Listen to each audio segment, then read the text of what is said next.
Saudações em Cristo Jesus para você que se conecta no canal Verbo, Bíblia e Teologia. É um prazer ter você aqui, amém? Para você que não me conhece, chegando pela primeira vez talvez, eu sou o pastor Júlio Rocha e seja muito bem-vindo, é um prazer tê-lo ou tê-la aqui conosco, amém? Meus irmãos, o assunto que nos traz a esse vídeo é, mais uma vez, provocando os nossos irmãos calvinistas, amém? Principalmente acerca do compatibilismo. O título desse vídeo vai girar em torno da temática como derrubar o compatibilismo calvinista com apenas um texto bíblico, amém? Você sabe o que é compatibilismo? Compatibilismo ou até mesmo concomitância, né? o calvinismo concomitante, é na verdade um braço da teologia reformada que visa aí equiparar, que visa aí conciliar de uma certa forma tanto o determinismo, o termo certo é determinismo, eles vão chamar de soberania de Deus, com o livre-arbítrio, amém? Então, compatibilismo, quando você ouvir esse termo, ou concomitância no calvinismo, calvinismo concomitante ou calvinismo compatibilista, você vai saber que é um braço da teologia reformada que visa conciliar livre-arbítrio com determinismo, que eles chamam de soberania divina. Na verdade, o conceito bíblico de soberania divina vai muito além do determinismo, amém? Aliás, de determinista não tem nada. Que verdade seja dita, a concomitância ou o compatibilismo veio para tentar resolver no calvinismo um problema que o próprio calvinismo causou, amém? Portanto, lógico que não se sustenta. E para isso, eu tive lendo aqui um pequeno livro que eu fui em São Paulo semana retrasada, acabei comprando do Craig Brown, com um prefácio de Sproul, ok? Os 5 dilemas do calvinismo, onde o autor ele tenta mergulhar na mente arminiana e tentar criar a partir daí dilemas, né, com os quais algum calvinista seria confrontado para então ter resposta para dar para o arminianismo, ok? Livro até interessante, ok? Serviu, mesmo que eu não concorde, amém? Eu gosto de olhar para puramente tirar esses dilemas, como está bem descrito aqui na capa desse livro, e poder, de fato, entender como pensam também os calvinistas. Acho inteligente essa abordagem. Logicamente, no prefácio de Sproul aqui, ele já começa dizendo que o calvinismo certamente não é um sistema fácil de dominar, ou seja, não é para qualquer um, né? Graças a Deus que não é para qualquer um, né? Mas desse livro aqui, que eu lá na própria livraria, dando uma penteada, já descobri o compatibilismo, né? desse camarada aqui, desse Brown, e resolvi comprar esse livro para estudar, e aí surgiu esse vídeo com base em uma passagem bíblica que nós vamos ler. E antes disso, nós vamos para a vinheta, mas antes da vinheta, que é só 10 segundinhos, eu gostaria de pedir para você que não é inscrito, se inscrever em nosso canal, deixar o seu like para ajudar que esse vídeo e outros vídeos chegam também ao conhecimento de outras pessoas e assim possamos ser bênção uns para os outros. Nos abençoe, nós abençoamos outros e assim vamos sendo abençoados pelo Senhor. Vamos então para a nossa vinheta, já já nós voltamos com essa questão do compatibilismo.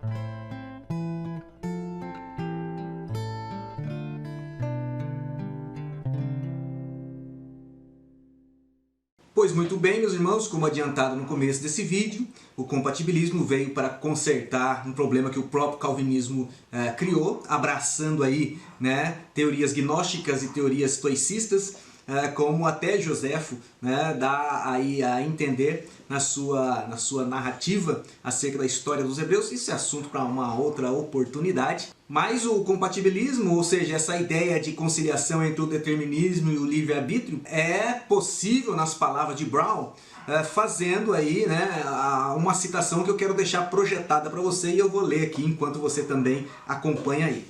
Segundo ele, então, na página 44 do seu livro, é possível afirmar que em todos os acontecimentos, tanto a vontade soberana de Deus quanto a vontade humana do homem estão ativas.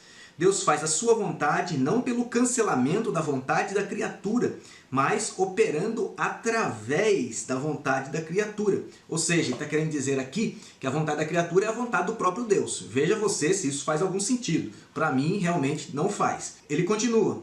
A vontade de Deus é a causa primária.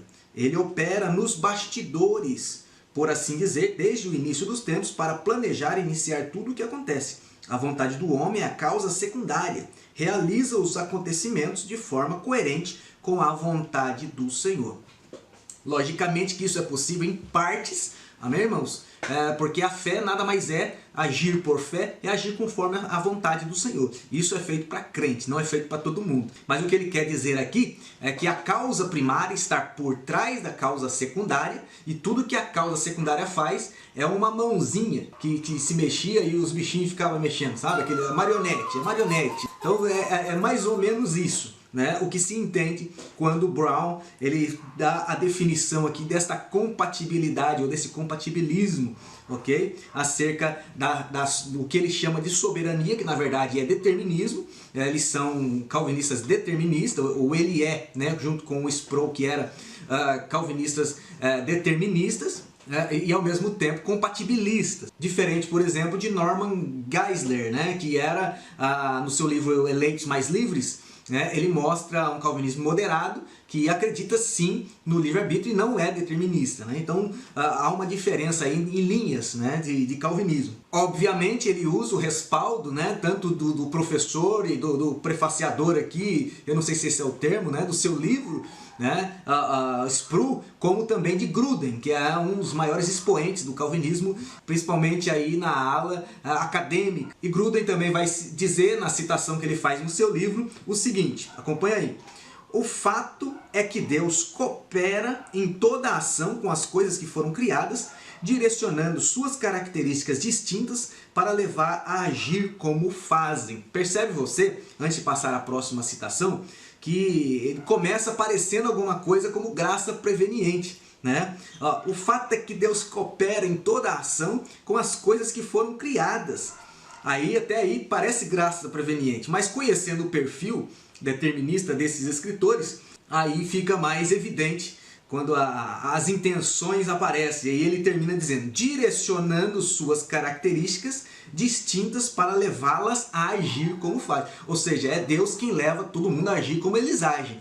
Ou seja, nós temos que entender que não só o bem, como também o mal, né, é Deus quem faz agir como age. E não é difícil você encontrar um calvinista que diz isso. Amém? Continuando aqui, Gruden ainda vai dizer o seguinte: Deus é responsável pelo acontecimento de todas as coisas, mas ele o faz de tal forma, olha o jeitinho aí, né? Agostiniano, para quem entende, quem é pescador vai entender logo, agostiniano dos dias atuais, que confirma de alguma maneira a nossa capacidade de fazer escolhas determinadas. Nós fazemos escolhas que já são determinadas. Logo, quem faz a escolha? Quem fez ou quem determinou, né?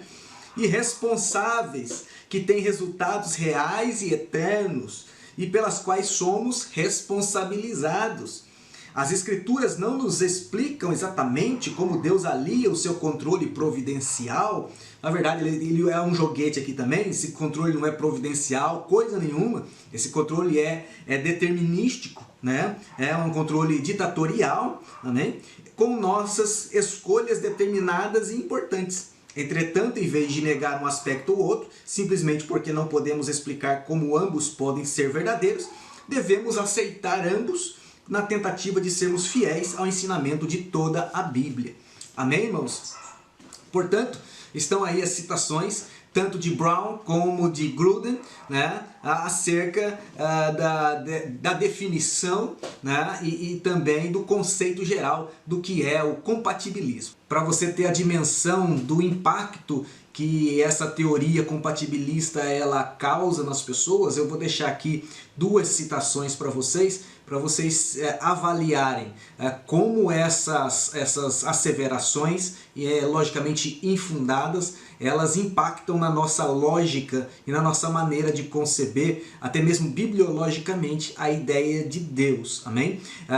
Entendendo logicamente que não necessariamente a gente precisa negar que Deus faça alguma coisa para entender que de fato Ele não determina todas as coisas. Amém? Embora Ele controle todas as coisas, nem tudo é determinado. Algumas coisas estão debaixo da vontade permissiva do nosso Deus. John Gerstner, famoso acadêmico, também calvinista, muito utilizado aí nos livros de calvinistas, ele deixou uma frase aqui que assim, é assustadora de pensar, de conceber essa ideia. Olha o que ele disse, vou deixar projetado aí para vocês. É sua decisão escolher ou rejeitar a Cristo, mas isso não está em seu próprio livre-arbítrio. Amém? Olha quanta contradição na mesma frase. Como se não bastasse, o pastor Rodrigo Mocelin, que também é youtuber, também tem conteúdos aqui na internet, compartilhou um dos seus vídeos com o seguinte título: o calvinismo é a única resposta lógica ao mal. É impactante, não é, irmãos? Esse negócio de compatibilismo é realmente complicado. Complicado. Nem todo calvinista é compatibilista. A ideia do determinismo, ela puxa, né, as realidades de Deus para uma ala ou para uma ideia, uma realidade muito dura, e sobre esta dureza e esta incompatibilidade dentro do chamado compatibilismo é que nós queremos tratar nessa ocasião. Essa ideia, na verdade, por si mesma, ela é autoexcludente, né? Fica claro aqui, tem pelos comentários que eu já fui fazendo na citação desse livro, né? Por um motivo muito simples, na verdade. Se Deus é a causa primária, que seja a vontade primária, a causa primária, o que quer que seja, né, de alguma coisa, seja bem ou seja mal, aquele que é causa secundária está agindo sobre uma motriz. Deus é o causador de todas as coisas. Quem faz, faz amando de alguém. Então alguém que mandou é responsável acerca disso. Isso é muito claro. Ou seja, tem a vontade da pessoa e tem o mal, né? E do outro lado tem Deus movendo. Logo, numa equação simples, Deus é igual a vontade mais o mal ou o bem. Amém? Na verdade, nem os textos calvinistas mais batidos, né, e usados aí, né, como carro-chefe para provar o determinismo ou até mesmo o compatibilismo, eles podem provar alguma coisa nesse sentido, ou conseguiriam provar de fato que Deus é o autor do mal. Amém? Na verdade, eles querem dizer que Deus não é o autor do mal, mas ao mesmo tempo quer dizer que Deus determina todas as coisas. Então é uma grande, eu diria um grande jogo de contradições, né? Contradições aceitas pela fé. Amém? Mais ou menos isso aí. Nós vamos então a um texto bíblico, dos vários que existem, eu diria, que derruba verticalmente essa teoria, ok? O texto não é outro senão 2 Crônicas, capítulo 28, do verso 8 ao verso 14. Vamos ao texto? Para consubstanciar essa introdução, então vamos ler a partir do verso 5, amém? Pelo que o Senhor seu Deus o entregou nas mãos do rei dos sírios, os quais o derrotaram e levaram dele em cativeiro uma grande multidão de presos que o trouxeram a Damasco. Também foi entregue nas mãos do rei de Israel, que lhe impôs grande derrota. Olha Deus punindo Judá por causa do pecado, amém? Usando Israel e usando a Síria. Peca, filho de Remalias, matou num dia em Judá 120.000, todos homens valentes, porque haviam deixado o Senhor Deus de seus pais. Até aí, dentro da normalidade, vamos dizer assim, castigo divino. Zicre, homem poderoso de Efraim, matou Maceias, filho do rei, Azricão, o mordomo, e Eucana, o segundo depois do rei. Então matou gente importante lá. Verso 8, agora entra na nossa zona aí de conflito, né? Os filhos de Israel levaram presos de seus irmãos 200.000 mulheres, filhos e filhas. Também saquearam deles grandes despojos e trouxeram despojo para Samaria.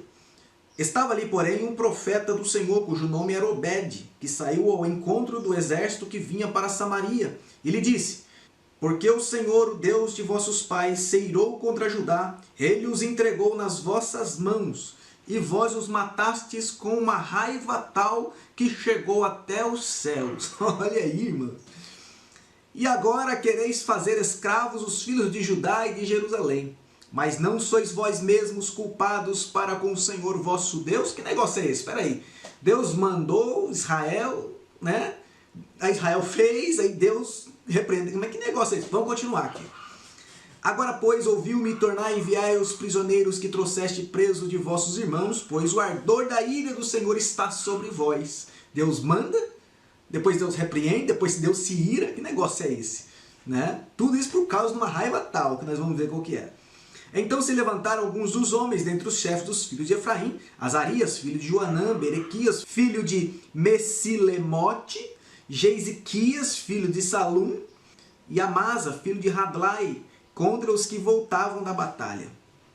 E lhes disseram: não fareis entrar aqui estes presos, porque em relação à nossa culpa contra o Senhor, intentais acrescentar mais a nossos pecados e as nossas culpas, mas já temos grande culpa, e já o ardor da ira do Senhor está sobre Israel. Aqui, no caso, é o reino do norte, né?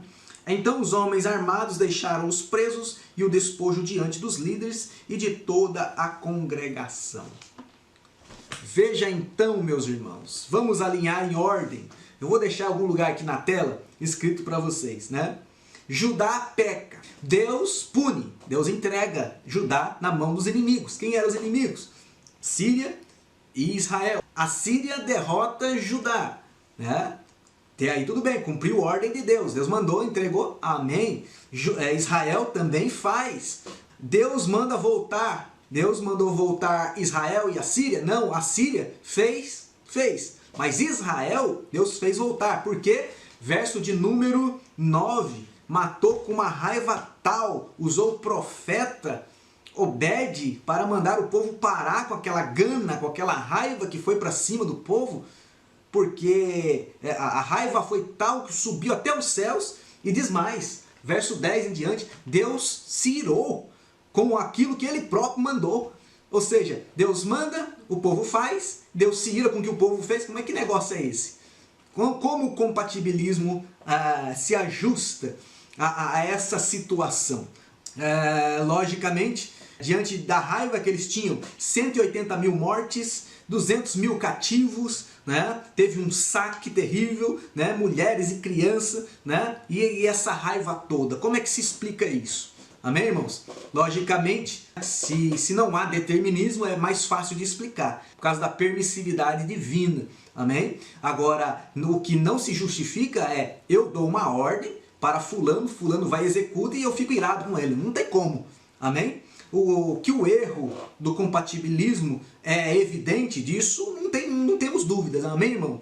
Agora, o que precisa ser pontuado é o seguinte. Primeiro, por que há disposições diferentes para duas nações que agiram sob o mesmo mandado? Por que Deus não se irou com a Síria? Por que Deus não mandou um profeta na Síria dizendo, devolve do que vocês pegaram presos aí, ou a minha ira está sobre vocês porque vocês mataram 180 mil?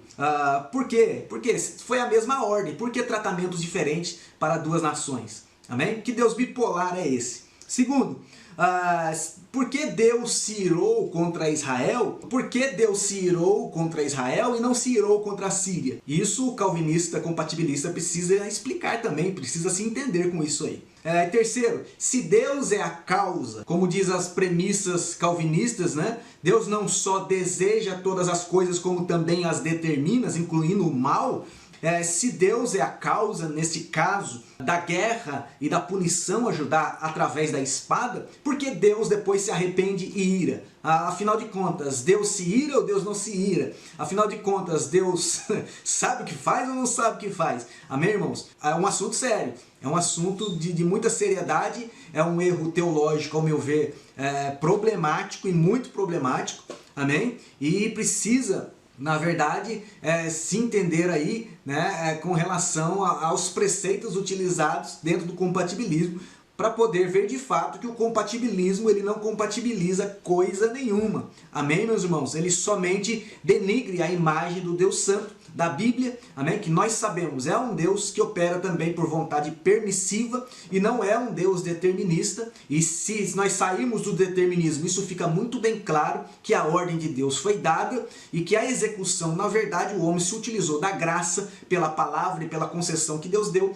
para implementar a sua raiva através da natureza humana. Israel foi ímpio como já era ou já vinha sendo ímpio. E até mesmo o ímpio pode ser usado como instrumento da justiça de Deus? Pode, logicamente, né? E deveria ser usado mesmo. Só que a liberdade que Deus dá, amém, ao homem, pela graça, sempre pela graça, que não tinha sido manifesta naquela época, mas pela graça, o homem abusa e abusa muito dessa graça, pelo que Deus se ira, pelo que ele não mandou o homem fazer.